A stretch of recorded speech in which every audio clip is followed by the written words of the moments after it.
The UK has tightened its immigration policy after officially leaving the European Union at the end of December 2020. The coronavirus pandemic and restrictions on travel has also limited the number of people coming to live and work in the UK. The Confederation of British Industry (CBI) said the government needs to immediately update its shortage occupations list to include a range of sectors that are struggling with a shortfall in employees. It is estimated around 1.3 million overseas workers have left the UK since the end of 2019. The Business Lobby Group, which represents 190,000 firms, acknowledged employers needed to take greater responsibility to address the problem by hiring and training the domestic workforce. But, the CBI urged the government to relax its rules for employers hit hardest by the lack of staff from abroad. A subsequent poll of more than 5,000 express.co.uk readers has found the vast majority of respondents were against the prospect of changes to immigration policy. The online survey took place from 4:30 p.m. on June 29 to 10 p.m. on June 30 and asked 5,006 express.co.uk readers, should Boris Johnson relax the new immigration rules to combat staff shortages? A huge 89%, 4,429, were against the idea of changes and voted no. Just over 10%, 530, were in favor of a change of policy and voted yes.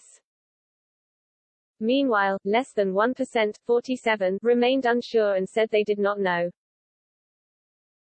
A number of express.co.uk readers let their opinions known in the comments section of the poll story. One reader wrote, "We need to train our own people."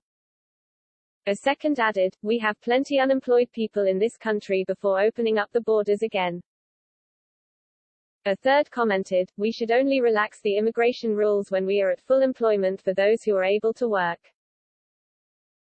Meanwhile, some others disagreed and thought the move may be necessary. One reader said, "It is not a matter of a U-turn or relaxing the rules, it is a matter of extending the list to cover those trades that are screaming out for skilled labor. A country does not run on just scientists, doctors, nurses, etc. We need bricklayers, plumbers and the like. As long as they can prove they have these skills, they should be given work permits, nothing else. No work, then they have to leave. Unless you have these, you can't build your economy." Another added, "What if there are not enough unemployed people to do all these jobs?" Businesses across the country are preparing for a busy season ahead as the lockdown restrictions are lifted. The hospitality and agriculture sectors have been particularly hit by workforce issues. The CBI has urged ministers to add butchers, welders and bricklayers to the nationwide labor shortage list. The list currently ranges from scientists, engineers and IT business analysts to web designers, vets and architects, but many roles have strict requirements. CBI President Karen Bilimoria said, "Where there are clear, evidenced labor shortages, businesses should be able to hire from overseas. An evolving shortage occupations list could help. But it's really important to stress, workers from overseas aren't, and shouldn't be, our only response to labor shortages. Investing in skills here, too, is vital. It's not an either-or choice. We must do both to ensure our firms have the access to people they need to succeed."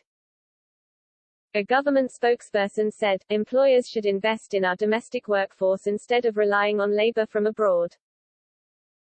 We've implemented an unprecedented package of measures to support businesses during the pandemic, and our plan for jobs is helping people across the country retrain, build new skills and get back into work. We're also working with industries to better promote jobs, training and a range of other initiatives."